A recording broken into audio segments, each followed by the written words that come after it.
Okay, so we'll spend about an hour here talking about Erik Erikson. A good bit of this should feel kind of familiar to you simply because the first half approximately of his theory of kind of the developmental progression, the psychosocial developmental progression is built on Freudian thinking. So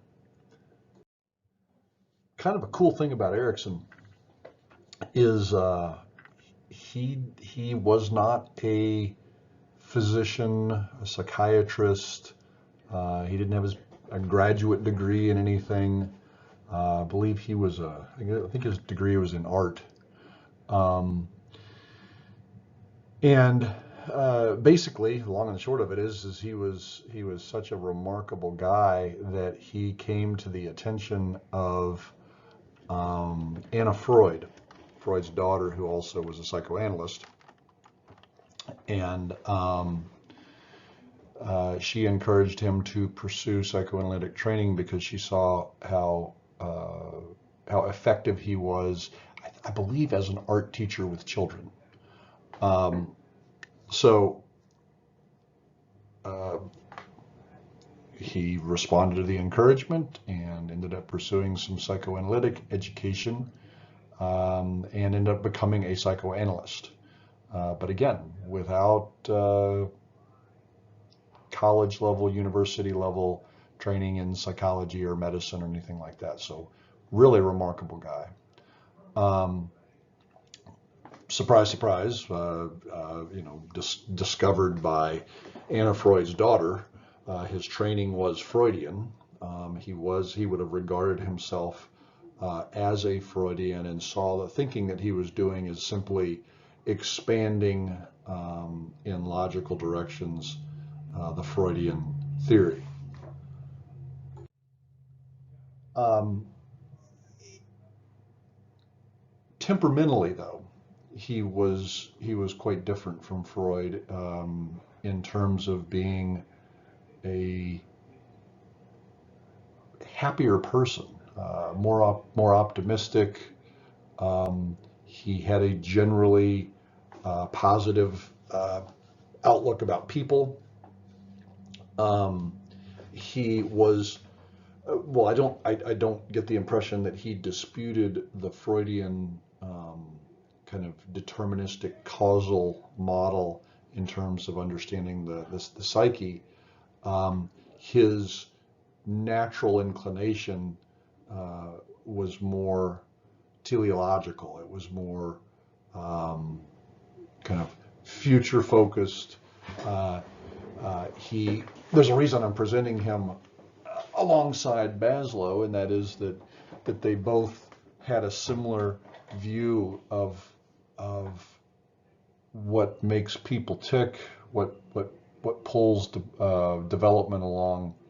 Um, in that he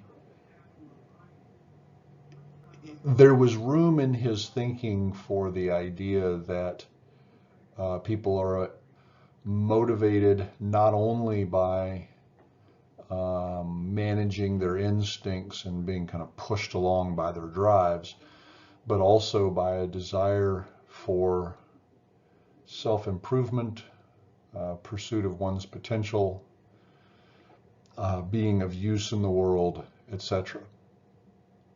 Um, the other, I won't necessarily call it a point of departure, but the contribution that he makes to Freudian theory, is a greater focus on the significance of Freudian thinking in a relational context. Not so much like object relations. Object relations is about how are we internalizing our interpersonal worlds, right? How we have an internal object world that is a representation of our relationship, our real world relationships, our external object worlds. Erikson wasn't focusing so much on what does that internal object world look like, but how does development play out interpersonally across the lifespan. Um, And that is one of the things that I really like about Erikson. Freud's perspective on development and the object relations people spent a considerable amount of time emphasizing early childhood development up through about puberty. And that's a valuable thing. I mean, it's profoundly important in laying the groundwork for who we become. But Erikson recognized that we don't stop changing when we hit puberty. Anybody who's gone through puberty and entered adulthood knows we changed profoundly. There's a foundation that has been laid that stays pretty stable unless you have a head injury that causes damage or something like that, or you have a profound life-changing experience.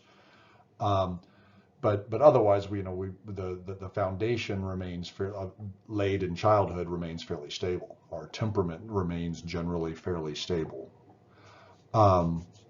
But certainly we continue even after puberty to grow and mature, and our perspectives change, and the challenges that we face certainly don't stop at puberty, right? Everybody, the challenges accelerate and intensify often. So he talked about development in terms of the challenges that are presented by each stage of life, and the typical outcomes that occur if one successfully negotiates these challenges or unsuccessfully negotiates these challenges. And the titles of each of the developmental stages for Erikson are built around kind of the resolution. We'll talk about the specifics of this in a few minutes, but the resolution of these challenges.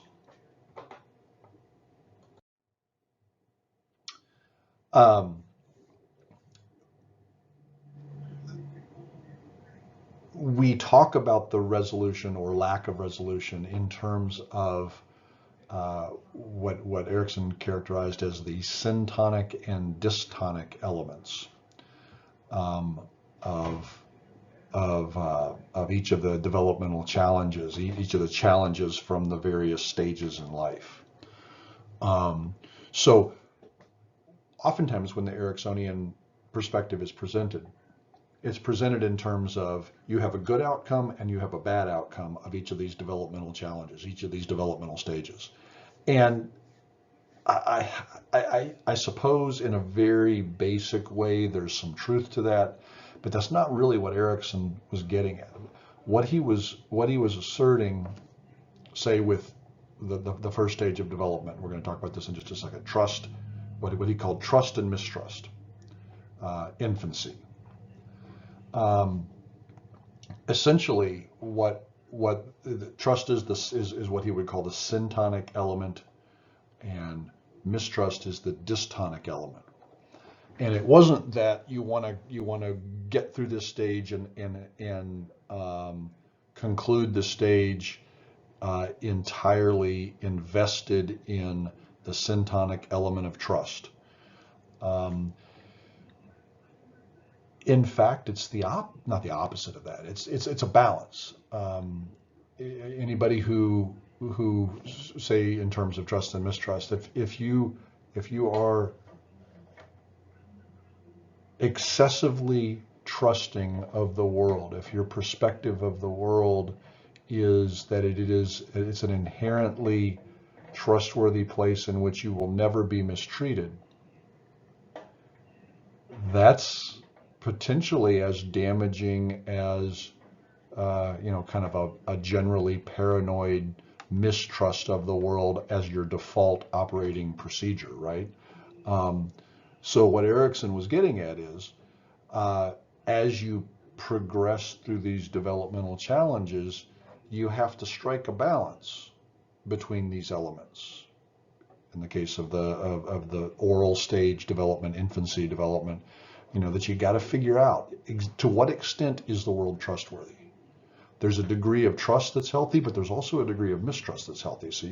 So he's talking about finding a balance between these especially early on, between the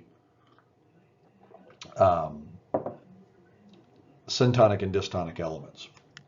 So as we go through and we talk about the stages that he proposed, we'll talk about what he characterized as the primary developmental focus, kind of the thing the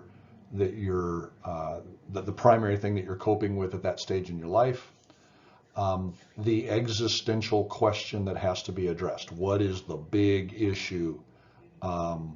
The unavoidable hard truth about existence in life that has to be faced at that stage. The task around which that existential truth is organized, the thing, the challenge that forces you to face a certain truth and find some way of coping with it, and then the strengths and weaknesses that tend to arise out of this. Basically what he was arguing is that if you find a balance through these things, generally kind of leaning toward the syntonic element, that you're predominantly kind of on the syntonic side of things, and you've incorporated the dystonic stuff, that you grow throughout your development, kind of accumulating strengths, becoming more and more, in a Jungian sense, individuated, and in a Maslowian sense, moving towards some degree, potentially, of actualization, fulfillment of your potential. Okay, so as I mentioned earlier, and as I think I probably mentioned during the Freud lectures, there is tremendous overlap between Freud's developmental stages and Erikson's recapitulation of Freud's stages. That the first 5 Eriksonian stages correspond very, very well, basically just expanding some of Freud's theorizing about what happens during development. So we will start with what is essentially oral stage development, the first year approximately of life, during infancy. As I noted a few minutes ago, Erikson characterizes this as the stage during which the infant establishes for him or herself the degree to which the world can be trusted. Is the world a safe place? And of course, this is contingent on the nature of the care that the infant is getting. Is the early infantile environment warm, affectionate, attentive and responsive to the infant's needs, etc. As we have talked about a couple of different times, the concept from Dr. Winnicott about the idea of a good enough mother, that object relations concept of a good enough mother, is valuable here, because it's part of what's laying the groundwork for that tension between the world being a trustworthy and the world being an untrustworthy place. And of course, what you want the infant to learn is some balance there. Ideally that the world is basically a decent and trustworthy, reasonably safe place, but not completely so. And this lesson is instilled in an environment in which, by and large, the infant's needs for food and warmth, or emotional nurturance, affection, are generally but not perfectly met. So the infant then learns that the world is usually pretty responsive and pretty safe. And of course, one of the things to keep in mind, as we've talked about several times before, one of the things that is characteristic of the lessons that are learned in infancy is that they are more atmospheric than understood. They're not encoded generally verbally because the experience is taking place prior to the acquisition of language. So this stage results in kind of a general kind of gut level, visceral sense of the relative degree of goodness and safety of the world at large. It instills in the infant a sense of hope, a sense of optimism, I guess you could say, that continues on residually for the rest of the infant's life. And this may be one of the factors why some people, a person who's optimistic tends to remain optimistic even when bad things happen. This may be part of the variable underlying the reason why people who are happy tend to stay happy. And not that this is the only variable, but somebody whose general outlook is optimistic, hopeful, and happy loses a loved one to death and goes through a period of grief, but generally relatively quickly within, say, a year or so, returns to approximately a similar level of happiness. And it may be because, in part, of experiences, healthy infantile experiences during this stage, laying the groundwork for the general atmospheric sense of what the world tends to be. So, trust versus mistrust, the content and the challenges correspond very well, essentially perfectly, because what Erikson is describing is essentially the interpersonal context of the oral stage development. All of the things that we talked about in object relations theory and the Freudian lectures all apply in Eriksonian thinking about the first year or so of life.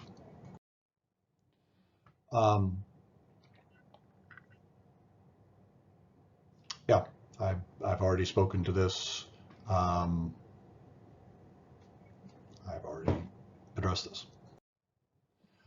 Okay, so corresponding to the Freudian anal stage is Erikson's emphasis, and we've addressed this. We've a lot of what I was talking to you when I was talking to you about the Freudian second stage of development that Freud characterized as the anal stage. I was intentionally or not, I was incorporating a lot of the insights that Erikson had in terms of the infant wrestling with the challenge of mastering his or her environment, getting a sense of whether it is okay for him or her to be his or her own person.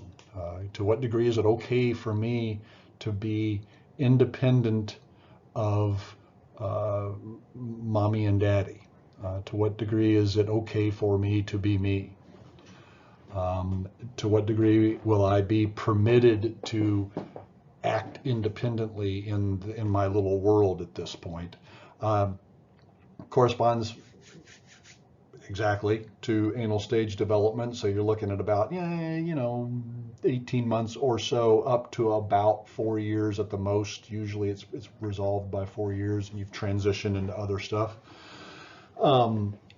As with anal stage development, a lot of the a lot of the tension in this stage, the challenges in this stage play out around toilet training, as the child is challenged to exert control over his or her own body so that he or she can be tolerated in a civilized world. Basically the parents working to some degree compel the child to make some compromise in terms of taking care of themselves, making concessions to the expectations of those around them in terms of toileting. It's not just toileting, obviously. There are other things also. The child, by the time that this stage is basically toddlerhood, right? And by this point, the child is becoming increasingly independent. They're increasingly mobile. Now they're verbal. One of the ways that we talk about this stage of development is that it's the terrible twos. That the child is asserting independence by forcefully saying no in situations, often in situations where they don't really mean no. I may have told you this when I was talking to you about the Freudian perspective on this period of life. But I remember my son, who's a pretty strong-willed person, at about 2 years old, he was so into kind of being his own little man at that point that you could say something to him like, "Do you want a cookie?" And he would be like, "No." Right? He would want to push back and want to resist and be his own guy, but of course he wanted the cookie, right? So he puts his hand out as he's saying no. So it's not just around toileting. Toileting has some emotional significance for reasons that we talked about in terms of the biological changes that are going on as the infant transitions into toddlerhood, and you transition from formula and breast milk into solid food, and that changes the nature of poopy diapers, say. And so parents become very invested in we need to get this. We need to get this taken care of. We need to get this toileting thing mastered. And so the kid is given, for the first time in their lives, some real degree of control over their world, and some real degree of independence from the parents, who can bribe, threaten, praise, reward, but can't make the kid do what they want them to do. The kid has to elect to do it. So they get, again, I've mentioned this before, they get that first experience of "you can't make me," and that is a very powerful and useful thing. It's a necessary thing for a person to experience. Well handled, what happens is that the child develops a healthy sense of what Erikson characterized as will. You want a child to be relatively willful. We're not talking about stubborn and obstinate. We're talking about we want a child fairly early on to develop a willingness to have some degree of resistance to the world around them. They got to be willing to stand up for themselves, right? They got to be willing to live their own lives. And obviously they need to make concessions with the people around them. You need to be able to live cooperatively and make compromises with people. But you also want to instill in them a kind of a core sense of agency, of capacity to affect their environment reliably. If this stage is not well handled, what you get is what Erikson characterized as a core pathology of compulsion, of the sense of being compelled to do things. You're not doing something because you choose it. You're doing something because you feel like you have to. That way of functioning on a day-to-day basis if you've ever experienced it, is not a pleasant way to live. You don't tend to be happy. You don't tend to feel fulfilled. Um, on each of these slides, I give you in quotes what Erikson called these stages. He didn't actually call them trust, mistrust. He called it infancy. He didn't call it autonomy versus shame and doubt. He called it early childhood. So early childhood, toddlerhood. The child is establishing a sense of his or her own autonomy. How that is handled by the parents largely determines the degree to which the child develops a healthy sense of autonomy, tempered by appropriate levels of doubt and shame. And we often talk about shame in psychology. We talk about shame almost always in entirely negative terms, and it can be very damaging, right? Certainly, you do not want to.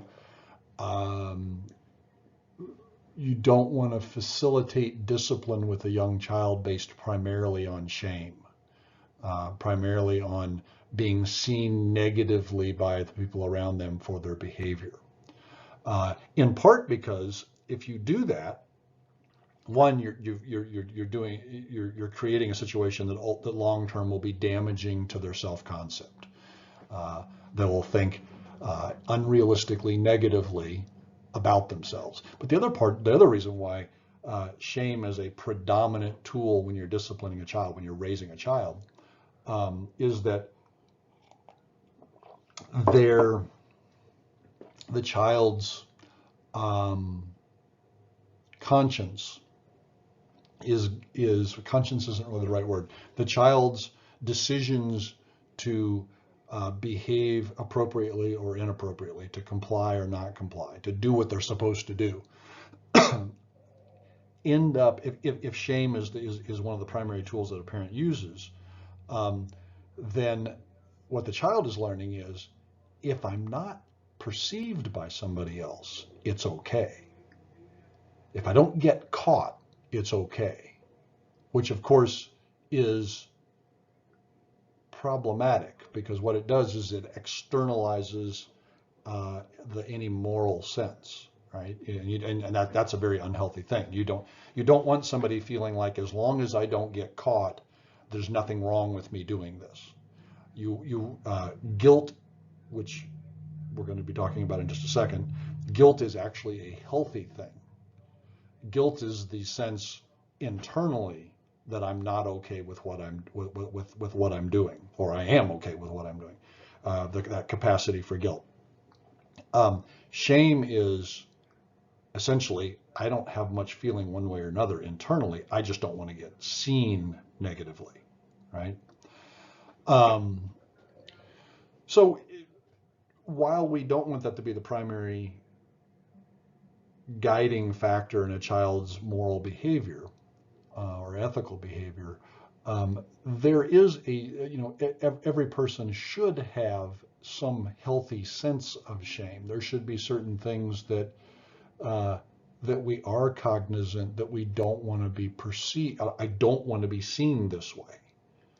And of course, this, again, like the trust and mistrust conflict in infancy, this autonomy, shame, and doubt tension, the good enough parent gives the child room to kind of test out their own autonomy, test out their own will, their ability to exert their own influence and agency on the world around them and on their own body, but also holds them to account and to some degree put some pressure on them to make appropriate compromises, and if they don't make appropriate compromises, holds them accountable, and often with some degree of negative emotion, right? You get frustrated with them, you get angry at them, you get disappointed in them. so that the child does develop kind of an appropriate sense of when to be ashamed of their own behavior. Um, and a healthy degree of doubt of their own decision making. You know, you want some degree of that.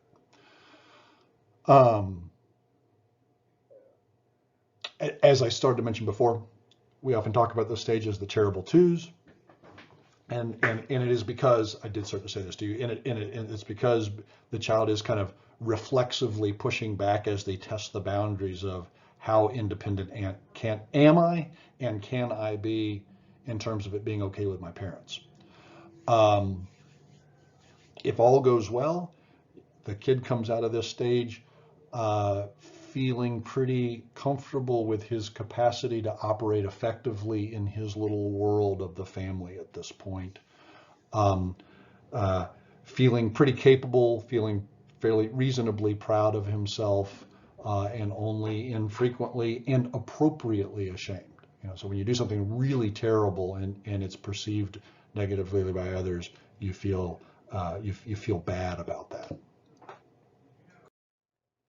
Okay, so as the challenges of toddlerhood are met and toilet training and all of that, and as the child becomes increasingly cognitively sophisticated and their capacity to transition from a dyadic relationship to a triadic relationship emerges. So remember, one of the things that characterizes the transition out of this toddlerhood period, anal stage, autonomy, shame and doubt stage kind of stuff, into the phallic stage or the initiative, or what Erikson would talk about in terms of the tension between initiative and guilt, is the development of the cognitive abilities to be involved in an interaction with one person while maintaining awareness of and the relationship itself with another person concurrently, right? Prior to this, in toddlerhood, when the child is interacting with mommy, awareness of other relationships, they can't sustain the awareness of other relationships. And as you grow in cognitive sophistication, you gradually shift into an ability to be interacting with mommy and still be aware of like daddy is there, and the kind of a sense of yourself in relationship to him while I'm dealing with mommy, and perhaps even an awareness of the nonverbal cues and such that he's given, and that sort of thing, right? So the complexity of the social world, of the interpersonal world, increases fairly significantly as you transition out of toddlerhood into young childhood. So we're talking around 3.5, 4 years old, up to about when you start school, so preschool, kindergarten, maybe first grade time in your life is when is this stage, this phallic stage that Freud talked about, or the stage in which Erikson argued that the child is wrestling with the question of, is it okay for me to function by myself? Do I have the capacity to function by myself? What can I do? So we're not just talking about, can I be my own person? Is it okay for me to be independent, like in the sense of having an independent will from mom and dad? That's the task of that second stage of development. Once that has been resolved, and hopefully relatively positively, the child has a relatively well-developed sense of autonomy. I am, my will is my own. The question then becomes, okay, my will is my own. How effective can I be independent of my parents? Is it okay? Is it safe for me to be independent of my parents? and how do I go about doing that? What do I do to occupy myself? So they find themselves kind of seeking purpose isn't really the right way to say this. If all goes well, you come out of this stage, the child comes out of this stage, being able to entertain him or herself, being okay with kind of moving out into the world in a limited way, feeling capable of coping with the demands of the world when you're not clinging to the apron strings, right?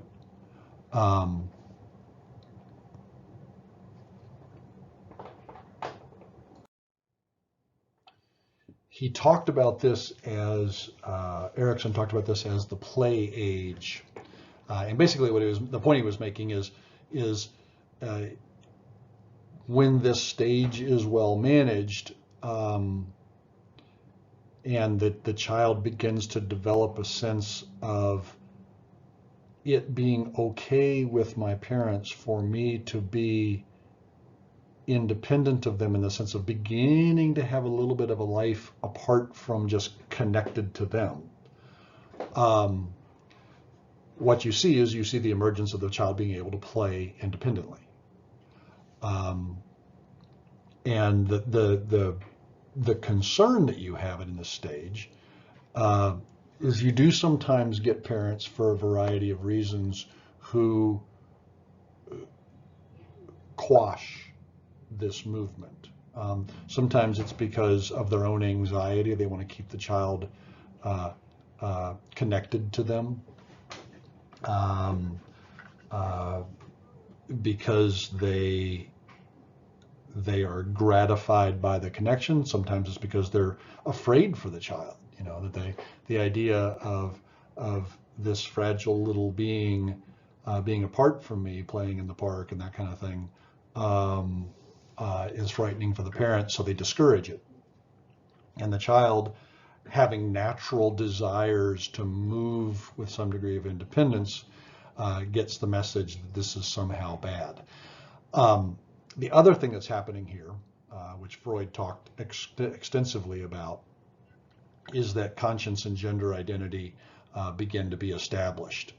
And we talked about that at some length, that part of what's happening during the whole Oedipal complex is that the child is predominantly identifying with the same-sex parents, to a lesser degree identifying with the opposite-sex parents. And as part of that identification, they're internalizing the worldview, the moral kind of rule books of the parents.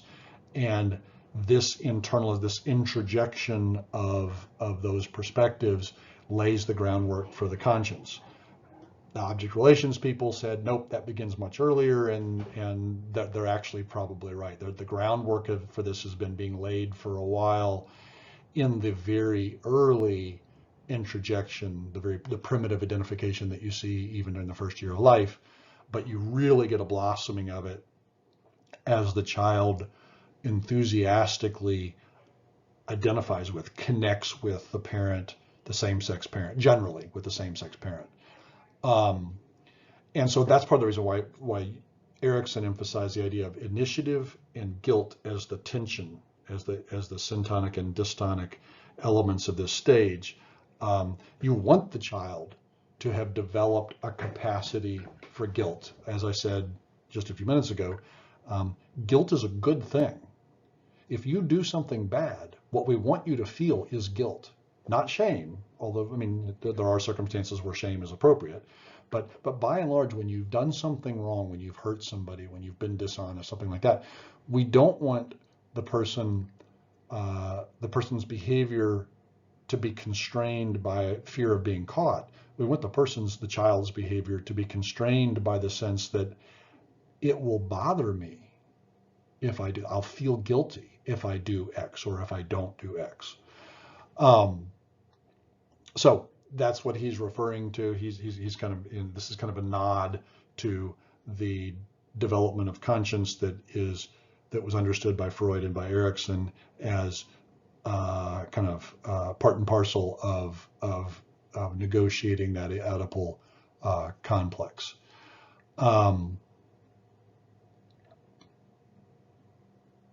Yeah, there's more to say, but I think when we were talking about it in the lectures on Freud, we spoke to a lot of the other variables that Erikson would make note of in the play age, in the preschool age. As the child transitions out of this, gender identity and conscience develop as identification with the same-sex parents takes place.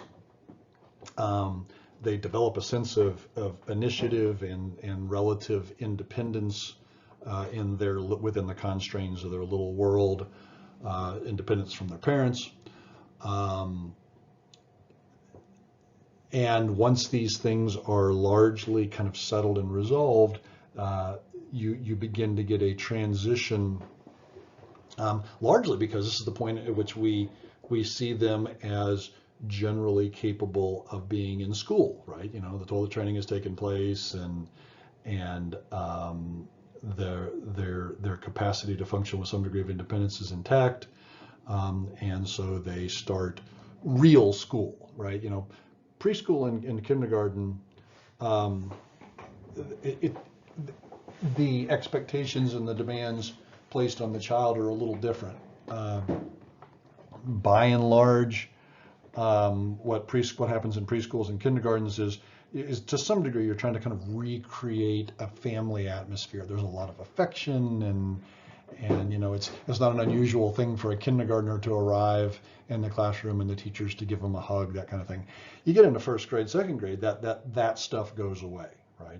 And now you're being treated more as a child than a little kid. So around the time you end up in first grade, until until the storms of puberty begin.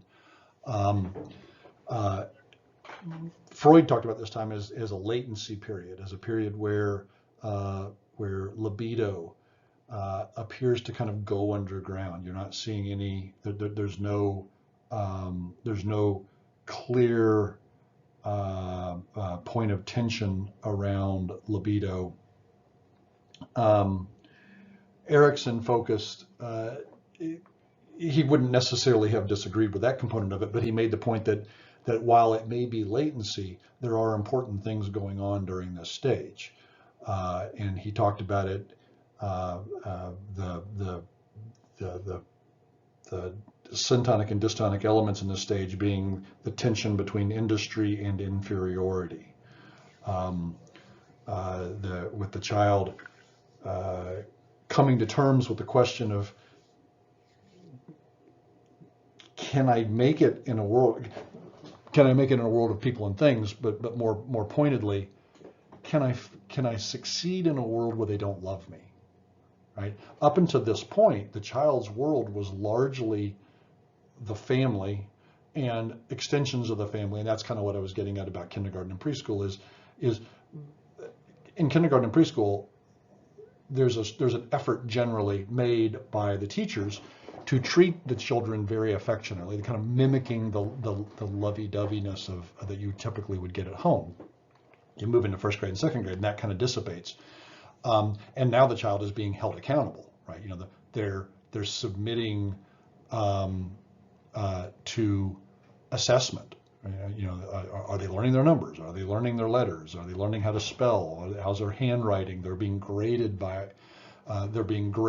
on things now, and they are developing some degree of confidence in their ability to succeed in the world. Their ability to learn successfully, to function, not just academically learn, but socially learn. You know, how effective am I? And again, as with the prior stages, you want a moderate degree of success. You don't want an absolute sense of competence simply because 6, 7, 8, 9, 10-year-old kid isn't competent. You know, that they're on that path, and hopefully they eventually become competent, but they're learning and they're making mistakes and everything. And so the balance in terms of the relationship between the child and adults is the adults praising their successes and critiquing their failures, constructive criticism for their failures. And so the child gets a balanced sense of their capacity to be productive industry, and their obvious inferiority, right? You're not doing a child any favors if you are ignoring their inadequacy. If you ignore their inadequacy, it likely will never be addressed. On the other hand, if the dominant focus during this period of time is on criticism of their failures and on an emphasis on their inadequacy, just because of their lack of knowledge and lack of experience. They're little kids, right? If that's the focus, the child develops such a sense of their own inferiority and inadequacy that they become somewhat inert. The core pathology that can grow out of fixation at this stage, or failure at this stage, is what Erikson called inertia.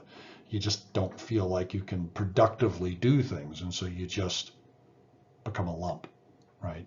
You don't want to do your work. You don't want to learn. Learning's not fun anymore, that kind of thing. So this school age is characterized. This is a surprise to none of you. This school age is comprised with the child beginning to master academics, social rules. They're progressing from free play, meaning like you go into a playground of first graders, and it's just chaos, man. They're just running all over the place, yelling and screaming and chasing each other and that kind of stuff. And what you see over the course of the next several years is that they become much more interested in play that is rule based. They get more involved in games, in cooperative games. And in fact, sometimes by about third grade, what you see the kids becoming very immersed in the rules themselves, and sometimes you'll watch them, and it's almost like they're not even playing a game; they're just arguing about the rules, right? They're trying. That's an expression of this effort to kind of master the environment around them, to make it make sense, to make it be reliable, to figure out how they're going to function in this world. How they're going to be industrious, how they're going to maintain. Remember, we're talking about a progression where they're establishing in toddlerhood autonomy, and then independence. The autonomy of will, independence from the parents, and now industry. What can I do with this independence that I've achieved? Am I competent with it?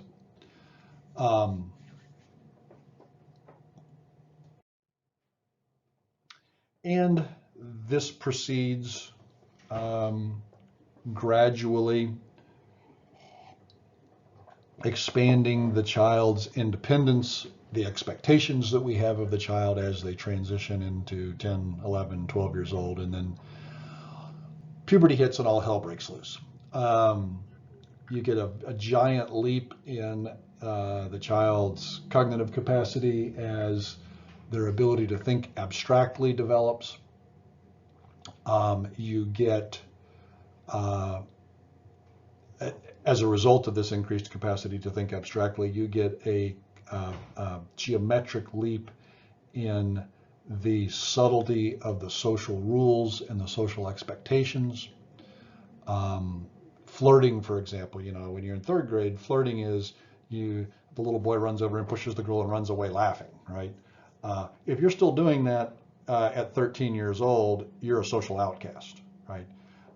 The sophistication of what's going on, the nonverbal cues become more subtle, the rules become more elaborate. Third grade, as long as you're relatively clean and you're not wearing anything too bizarre, nobody much cares. If you show up in a cape in second grade, the reaction of your classmates is probably going to be cool cape. If you show up in a cape in 8th grade, they're going to look at you funny, right? So the sophisticated things are becoming more subtle, things are becoming more sophisticated. That's largely a function of the neurochemical changes that are taking place. Your capacity for abstract thinking, for thinking about thinking, these things are developing rapidly at this point. And the other thing that's happening is, of course, you're reaching biological sexual maturity. You're in the process of developing the capacity to reproduce. So you got all the sex hormones flowing freely, right? And you got all the tensions that are associated with that. You got the growing interest in the opposite sex, a transition from identification as a boy or a girl to identification as a man or a woman, with all of the associated struggles, with all of the embarrassment about new developments, literally in terms of secondary sex characteristics, but also in terms of how do I meet the role demands? How do I be a woman and how do I be a man as distinct from girl and boy? And in the course of this, the other thing that happens is in the opinion and influence of your peers, which has already been developing, it's already been growing relative to the influence of the parents, has already been growing. But when you hit this point of puberty and with the significant emergence of the sex hormones that get you very, very focused on the opposite sex, for most people, the opposite sex, that begins to further diminish investment in your relationship with your parents and your core nuclear family as your primary social contact, right? Now it's shifting to people who are available to you, right? You're beginning to move toward the idea of someday partnering up with somebody. You're starting to want to date, become interested in dating gradually. And so you transition to a stronger investment in peer relationships and even greater independence and separation from your nuclear family and your parents. And when that happens, you are faced with the challenging question of answering, who am I? Who am I independent of my family? Who am I on my own? And part of what precipitates this is that, I think we may have talked about this already. Part of what precipitates this is this geometric increase in the complexity of the social demands is accompanied by increasing distinction of the rules, of the contextual rules for your behavior, right? So, we did talk about this, the fact that, when you're in first grade, the expectations for behavior in the classroom and behavior at home and behavior in different settings are fairly similar to one another, right? But as you move through puberty and into early adolescence and mid-adolescence, your behavior around your peers grows very distinct from your behavior around your parents. And it might just be things like, you say curse words around your friends and you don't around your parents, and you try to be more adult around your friends than you do around your parents, et cetera, right? And then your behavior around your friends outside of the classroom is very different from the way it is in the classroom, partly because you have an adult present holding you accountable. The expectations, say, if you play sports on the athletic field, are going to be very different from what they are in the classroom, from what they are at home, right? And so you have this growing disparity, this increasingly distinct expectation for how you're to behave, who you're supposed to be in these different roles in your life. And this is very challenging. So in the Jungian sense, we're developing personas that are distinct to these various situations. And at first, this can feel very artificial, very foreign, very disingenuous. You are very much at first playing a role that you're having to learn to master. And if all goes well, what happens is you develop a sense of fidelity. You develop a sense of realness throughout these roles, despite the fact that you're very different in these roles. Early on, it doesn't feel like that. Early on, it feels very false to you. But as you get practice at it, the you that you are with your friends, I don't know, nobody does it at the mall anymore, but with your friends, independent of adults, which is very distinct from who you are at home with your parents, which is very distinct from who you are, say, if you're walking down the hallway at school talking to a teacher. These distinct roles, each of which first feels very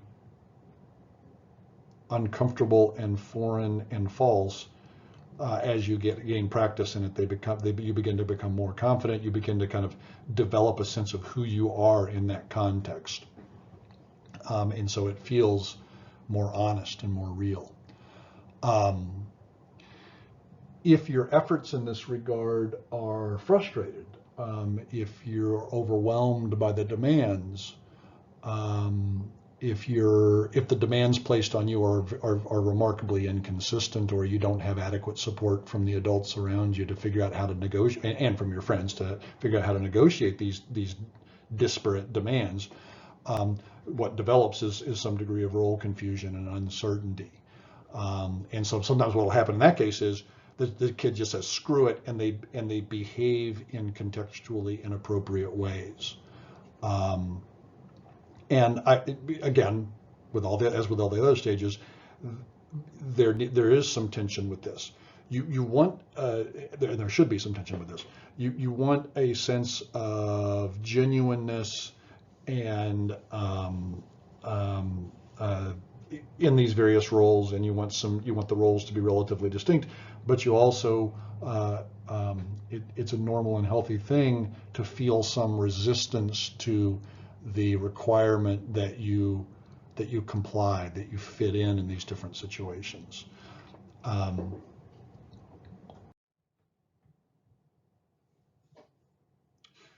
During the course of this, kind of like it is during the toddlerhood stage, the autonomy and shame and doubt tension that Erikson talks about during the anal stage of life.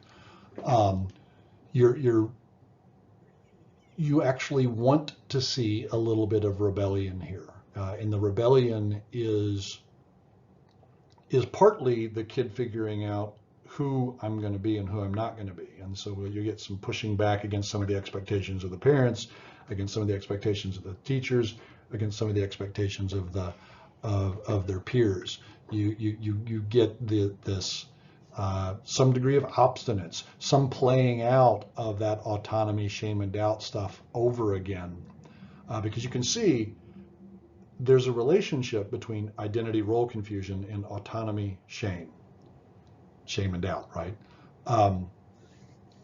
So whatever has not been resolved in that earlier stage, you're now kind of working out the final part. Hopefully, you're beginning to work out some of the nuances of this. As you're experimenting with who you want to be in these different places, with your identity in these different contexts.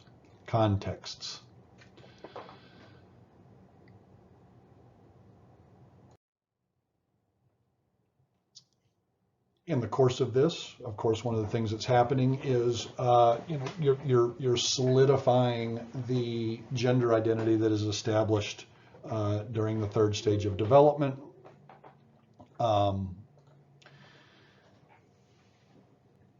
Now it's not just identity as male or female, boy or girl. Now you're wrestling with how do I be a man, excuse me? How do I be a woman? How do I be an adult male and adult female? With all of the complexities around social mores and such that's required there. And so this period in your life is characterized by you really transitioning into a much more complicated sense of identity across a range of situations. And the challenge is basically being able to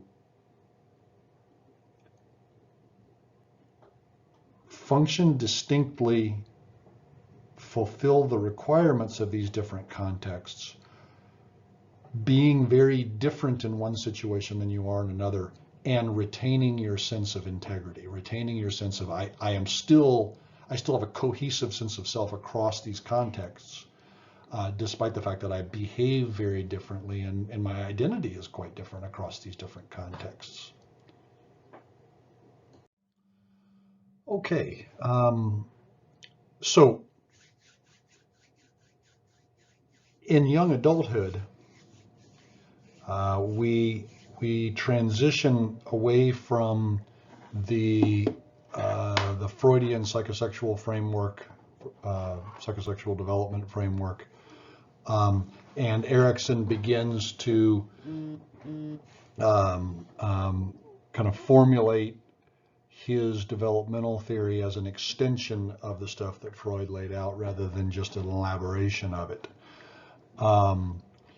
So we're now talking in terms of developmental events that Freud didn't speak to specifically in his formal theory. The primary task that Erikson proposed that people find themselves involved in young adulthood is essentially, once you've established in adolescence a sense of comfort with your personas, with who you present to the world and who you actually are, hopefully, at least you've begun to do some good work there and are becoming more comfortable with it, which, and of course these things will continue, that effort will continue well into adulthood often as you really kind of solidify both your personas in various situations, the public face that you present to people, and hopefully a growing integrity in terms of your sense of self, your core self. And as that develops, presuming that you're moving in a healthy direction there, you find yourself, now you've shifted a while ago in adolescence away from primary dependence on the nuclear family, and you got immersed in your peer group, and in young adulthood, you're moving away from the school environment, maybe through college, and your focus shifts, Erikson argued, onto primarily finding a partner, and secondarily building a network of intimacies, building a network of close friends. And he proposed that the task that you find yourself involved in at this stage in your life is to answer for yourself, to solve the riddle of how do you invest yourself in these relationships? Can I love? And I think I've spoken recently. Yeah, I think I've spoken last class period about a way of thinking of love, and I think Erikson, as somebody who was doing his theorizing when the humanistic and existential perspectives really began to influence psychology, he wouldn't dispute some of the work that was done by Fromm and May in terms of how to conceptualize love and commitment. So he was really looking at once you develop a sense of fidelity to yourself, can you then devote yourself to other people? Can you then allow yourself to become genuinely intimate, not just allowing them to see that persona, but letting them inside of that? Committing yourself to the welfare and the needs of others, friends, and presumably at some point a long-term partner, spouse, whatever.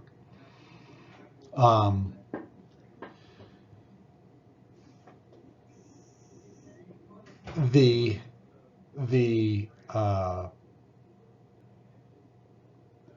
dystonic element of this, isolation.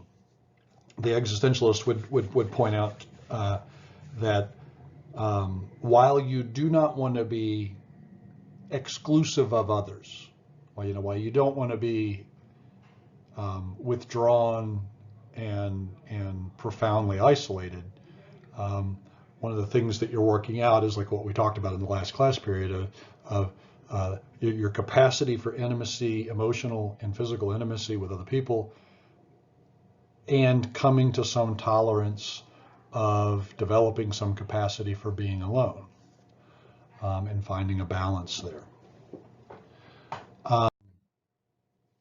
One of the things that Erikson noted, and this is the case as you move older through these stages, that you get growing disparity in the amount of time that individuals spend in each stage. So the initial stage in infancy, the second stage in toddlerhood and young childhood, and the third stage, there's a fairly narrow band of time that people tend to spend in those stages. It's very, very unusual, unless somebody has a profound cognitive disability, to spend more than 18 months or so in that first stage, perhaps 3.5 years in the second stage, maybe 4 years in the third stage.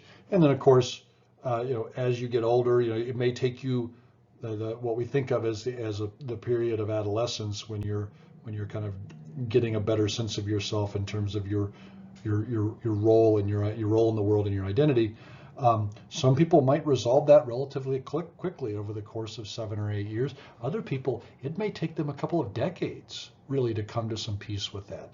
I have patients that are in their 60s and 70s that are still wrestling with issues of intimacy, and they still have not resolved it. They've been immersed in it for 30 or 40 or 50 years. Not 50 years, 30 or 40 years. So some of that, the people who find themselves wrestling with this stuff long term, generally, say in this young adulthood stage, which may stretch well into middle and late adulthood, as you try to figure out how to be appropriately intimate and open and honest and devoted to the people that you care about and who care about you. Your success, your relative degree of success in this stage is dependent on, well, how good of a job did you do at mastering the tasks of the prior stage? How good of a job did you do at finding a healthy balance between the syntonic and dystonic elements that Erikson is proposing for each stage? Are you building virtues, or are you becoming progressively more pathological, more isolated, more insecure, that sort of thing? And of course, if you're moving in that negative direction, the challenge of intimacy is going to be profoundly difficult, and it's going to be very difficult. It's going to be very difficult to master this, or to develop satisfying long-term relationships. You're going to find yourself alone.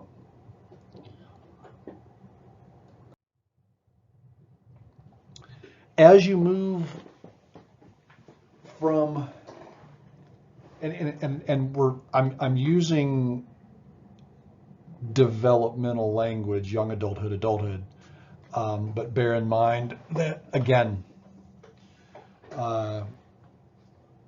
there's considerable variability here.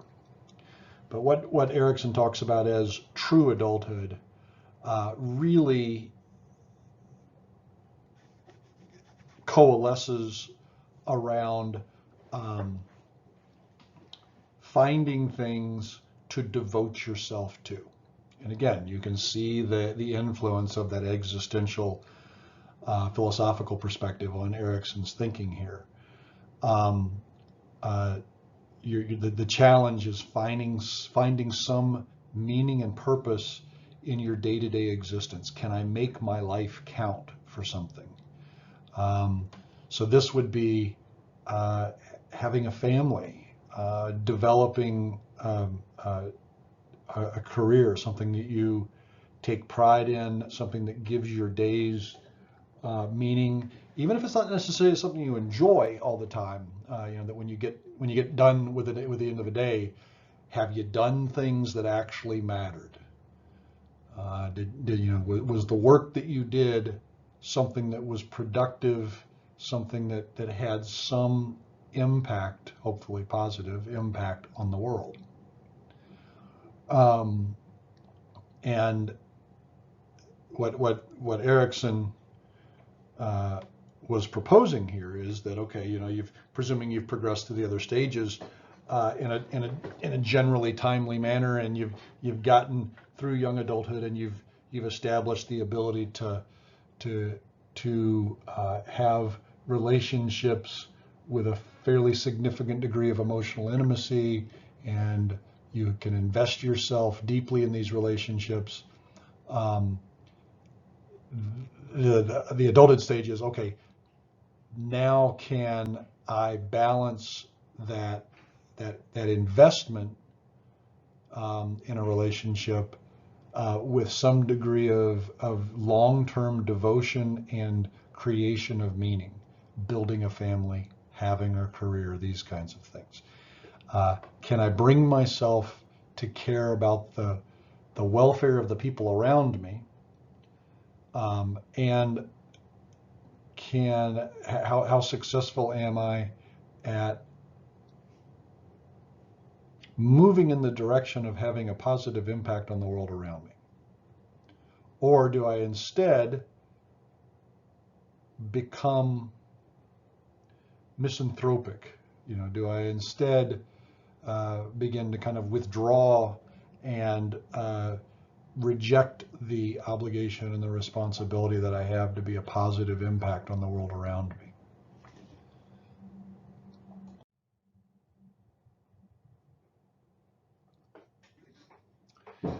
Part of what Erikson proposed is happening in this stage is investment in things that allow you, that are essentially strategies for coping with the existential questions that we talked about last class period. Things that will allow you to cope with the reality of your own mortality, right? Devoting yourself to, like certainly in the case of a family, if you produce children, hopefully producing something that will outlast you. And if you do your job well as a parent, you're sending something out into the world that hopefully will have a positive effect on the world.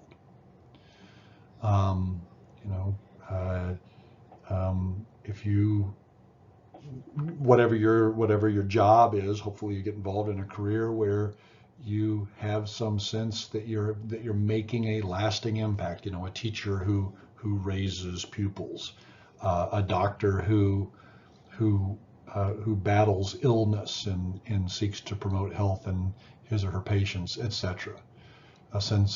Leading to a sense of being useful, productive, having a positive impact on the world around you, as opposed to stagnating and just trudging one foot in front of the other in kind of a death march toward the grave, right? This is what I was talking about last time when I mentioned to you Fight Club. The characters in Fight Club were isolated and stagnated. While their their lives are kind of characterized by comfort. They're surrounded by other people. They're not truly intimate with them. And the things that they're doing, say, like in their careers, are not meaningful. They're pencil pushers, essentially. If you haven't watched the movie, one, it's enjoyable, and two, it's provocative. It's got some interesting ideas. Okay, and the last of Erikson's proposed stages is, surprise, surprise, late adulthood. And this is essentially the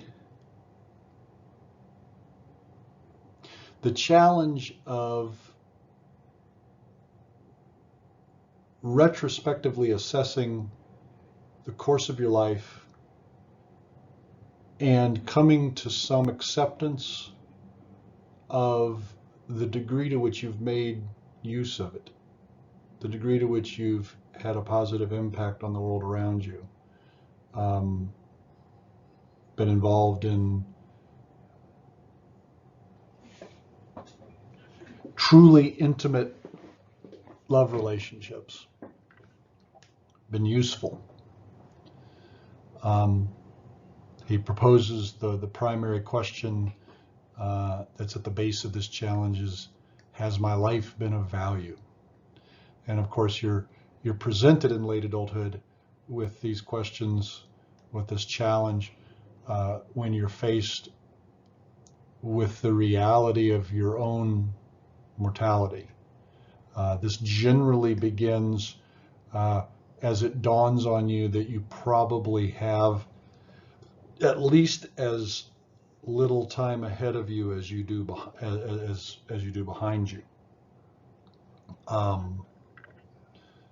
I can attest that after you get over 50, it starts to occur to you, man, 60's coming up, especially when you start seeing gray hair on your head and on your face.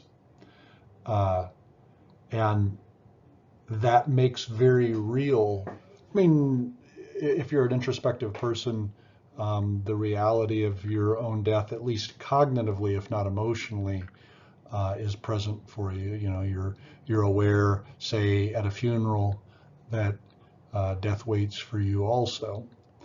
But when you're young, and it's not an unreasonable thing to tell yourself, when you're young, you tell yourself that, well, unless I face an accident or an unlikely cancer or something like that, I probably will live for, and then it kind of stretches out in front of you.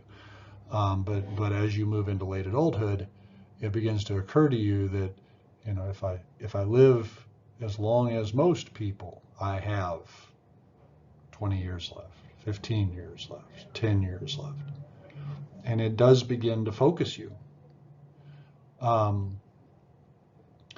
And the challenge here is being honest with yourself, coming to accept the mistakes that you've made, either mistakes of commission, things you've done that you regret, or mistakes of omission, things you didn't do that you wish you had. Coming to an acceptance of that, hopefully allowing that to soften you, make you more patient, make you more empathic and understanding of the faults and the foibles of the people around you. And if all goes well, you begin to develop something that might be mistaken for wisdom. If, on the other hand, you externalize responsibility for the mistakes you've made and the things that have gone wrong in your life, and you see it as the unfairness of the world around you, or the lack of consideration, or the harshness of the people in your life, likely what develops is bitterness and disdain. And that's a truly tragic way to end to end life. This period of what Erikson characterized as old age is also you're also presented with this challenge of coming to terms with your diminishment, the gradual loss of the things that, in the case of a male, the things that make you a man. You know, you lose your virility, your strength, your eyesight, your hearing, and you know, conversely for a woman, certainly our society values youth generally, but particularly in females. And it can be quite a challenge for a woman as she moves into old age to accept the loss of the healthy hair that is characteristic of youth, the smooth, clear skin, etc. So coming to terms with this diminishment, it can be challenging, and essentially what it's doing is it's stripping away the protections that you've built up over time, the kind of the armor that you have built for yourself in the various personas that you've adopted gets chipped away as you lose all of these things through aging, and you're eventually left with what was underneath. And the challenge is to find a way to become okay with that.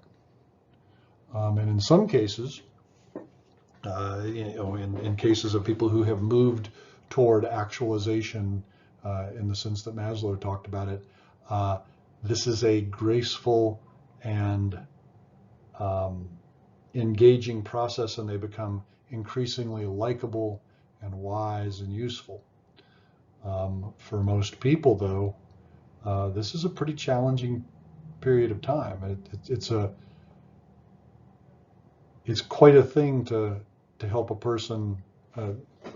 Most of my patients are involved in one way or another in this, because most of them are 60, probably 65 or older, and it's quite a challenge when you look back over the course of your life, and your life is comprised of a series of mistakes and regrets. To salvage some sense of peace and acceptance out of all of that. And by and large, you do that by accepting the lessons that those kinds of failures teach, and consciously allowing it to soften you and make you more gentle and understanding, to repair your relationships, to make apologies, to make amends, to begin to live out parts of your life that perhaps you neglected or didn't feel were available to you. Because I spend most of my work week dealing with people in this age group, I've been struck by the reality that actually there's a tremendous, it's a really difficult thing. I'd say of all of Erikson's stages, this is probably the most challenging, simply because you're dealing with your cumulative record, good or bad. I guess in some cases that actually might not be challenging at all. It might be a very pleasant and smooth transition, but for most of us, we carry a lot of regrets. And it can be a very challenging thing, but boy, is it rewarding when you see somebody kind of emerge into some degree of wisdom. So the one last thing I want to make sure I mention, and I've already alluded to this several times, but you will notice you got the the stages here, the 8 stages here, listed in order. And if you look at each of the dimensions of it, the syntonic and the dystonic dimensions, so you go down the column and you look at the syntonic dimensions of trust, autonomy, initiative, industry, identity, intimacy, generativity, and integrity, what you'll notice there is it's a natural progression. It's a natural progression for developing a sense of whether or not the world is fundamentally a safe and trustworthy place is a prerequisite for developing a relative sense of autonomy and capacity to manage your own body and be independent in terms of will from your parents. And if you reach some success in that, you can begin to to develop some sense of initiative and take action independent of your parents. And if that is successful, if it's promoted, if it's accepted by your parents, that's followed by a sense of the beginnings of being able to be effective in the broader world, be productive in the broader world, and so on and so forth. Each of these syntonic elements builds on the last, and the degree to which you find a balance between the syntonic and dystonic elements, generally leaning in the direction, especially as you move along and you get older, perhaps even more heavily leaning in the direction of the syntonic elements. You move, frankly, what he's describing really is a movement toward actualization, really. I mean, if you can picture this, and if you have strongly developed the syntonic elements while still acknowledging the dystonic component of this, you are certainly on the path. If you don't reach full actualization in the Maslowian sense, certainly you're moving that direction. And conversely, on the dystonic side of things, it's the same thing. You can see how the pathology grows. If these stages are not well managed and the tasks, and you fail at the tasks or are overwhelmed by the tasks, how mistrust turns into doubt and a sense of shame at being discovered, by the world around you, feeling guilty because you feel inadequate, which is kind of the precursor to a sense of inferiority and inability to identify your role, inability to feel honest in different contexts in your life, which leads to not being able to really connect with other people, and so on and so forth. So the Eriksonian way of thinking about development is actually very well integrated across time, and it does build in a very logical and methodical way. So I'm not going to say much more. I already went well beyond what I was expecting to. I will stop here, and that's it.